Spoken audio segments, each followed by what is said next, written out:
Bismillah, Assalamualaikum warahmatullahi wabarakatuh. Alhamdulillahi rabbil alamin. Assalatu wassalamu ala al-mursalin. Allahumma inni as'aluka ilman nafi'an wa rizqan tayyiban wa amalan mutaqabbalan. Amma ba'd. Kaifa halukum? Bagaimana kabar anak-anak kelas 4 yang dirahmati Allah Subhanahu wa taala? Mudah-mudahan selama belajar di rumah semuanya dalam keadaan sehat walafiat.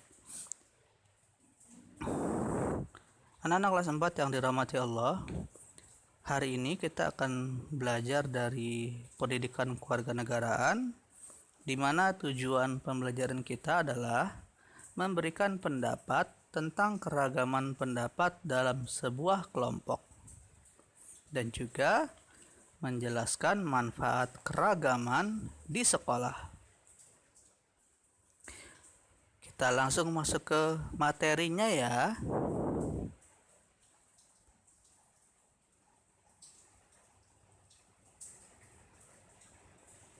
Memberikan pendapat tentang keragaman pendapat dalam sebuah kelompok. Terkadang ketika kita selesai membaca sebuah cerita, seperti kita mendengarkan cerita kemarin yang kita dengarkan seperti Malin Kundang, tentu akan memiliki pendapat yang berbeda-beda ya teman-teman ya. Bayangkan ketika kita berdiskusi dengan teman-teman yang memiliki pendapat yang berbeda, apa yang akan kita lakukan? Nah, masih ingat ya dulu ketika di sekolah, kita pasti bertemu dengan banyak teman yang berbeda asalnya, terutama dari suku bangsanya. Perbedaan yang ada dapat menjadi sumber perpecahan, tetapi juga bisa menjadi kekuatan bangsa. Dia akan menjadi perpecahan jika kita hanya mementingkan diri kita sendiri. Tapi jika perbedaan tersebut mau bekerja sama dan saling menghormati, maka keragaman yang terjadi akan menjadi nilai tambah dalam kehidupan kita dan menjadikan bangsa kita semakin kuat.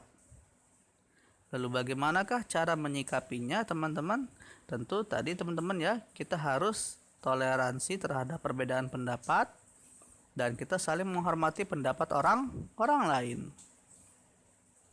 Dan gunakanlah bahasa yang sopan dan senantiasa menghargai apapun yang disampaikan oleh orang lain ya. Dan jika kita ingin menegurnya, bisa kita rangkul teman kita berdua saja, kemudian kita tegur teman kita ya, jika memang pendapat teman kita tersebut tidak bisa kita toleransi.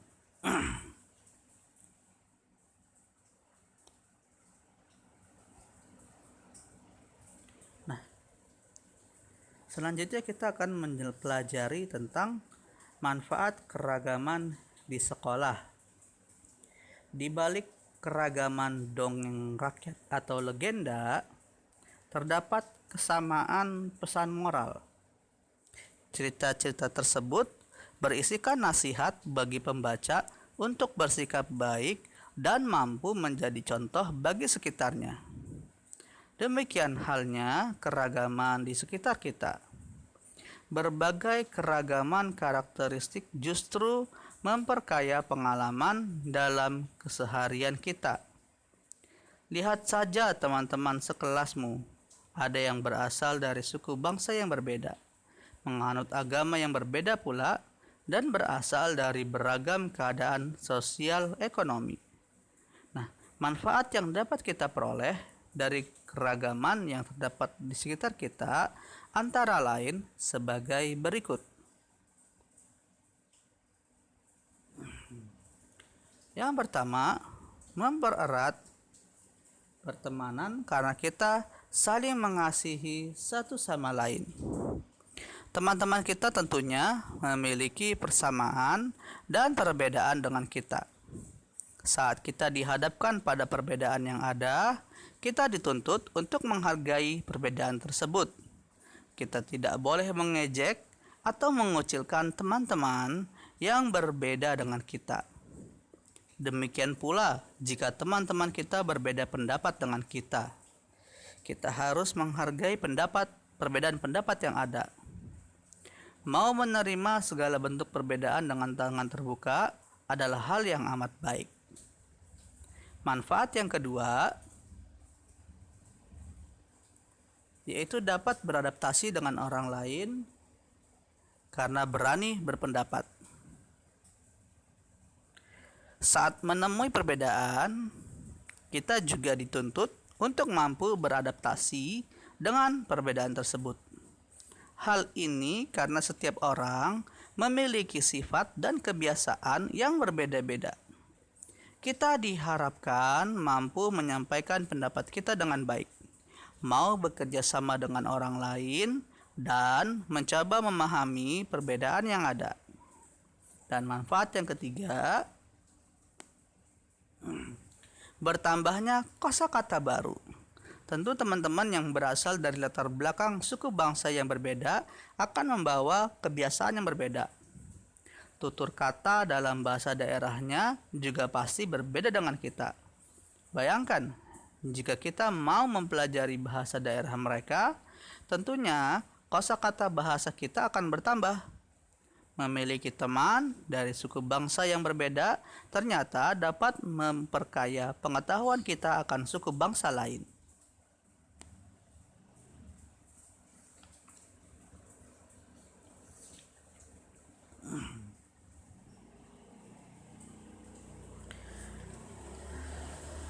Menarikan tarian tradisional tidaklah mudah.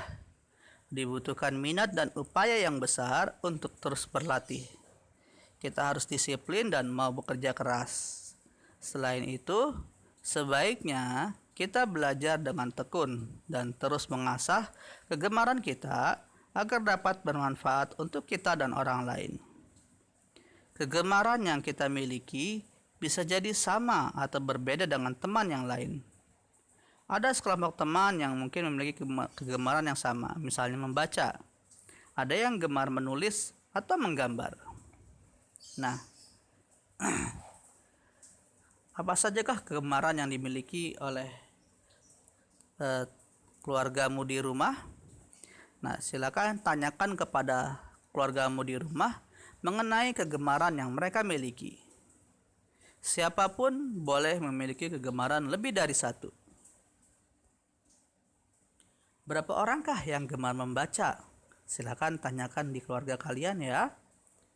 Berapa orangkah yang gemar menyanyi? Berapa orangkah yang gemar melukis atau menggambar? Berapa orangkah yang gemar membuat prakarya? Berapa orangkah yang gemar menari? Berapa orangkah yang gemar berolahraga? Berapa orangkah yang gemar memasak? Dan berapa orangkah yang gemar menulis? Teman-teman bisa mulai mencari informasinya dari keluarga masing-masing di rumah. Kita tetap aman selama di rumah ya. Tidak melakukan kontak fisik dengan orang lain dahulu disebabkan pandemi COVID-19 ini masih terus ada, dan insyaallah dalam waktu dekat program vaksinasi akan segera diwujudkan. Jangan lupa untuk selalu mematuhi protokol kesehatan dengan memakai masker, berada di luar ruangan, mencuci tangan, dan menjaga jarak selama beraktivitas di luar. Demikian teman-teman pembelajaran kita pada pagi hari ini. Mudah-mudahan apa yang kita pelajari pada pagi hari ini mendapatkan manfaat dan berkah dari Allah Subhanahu wa taala. Kita lanjutkan dengan pembelajaran IPS. Assalamualaikum warahmatullahi wabarakatuh.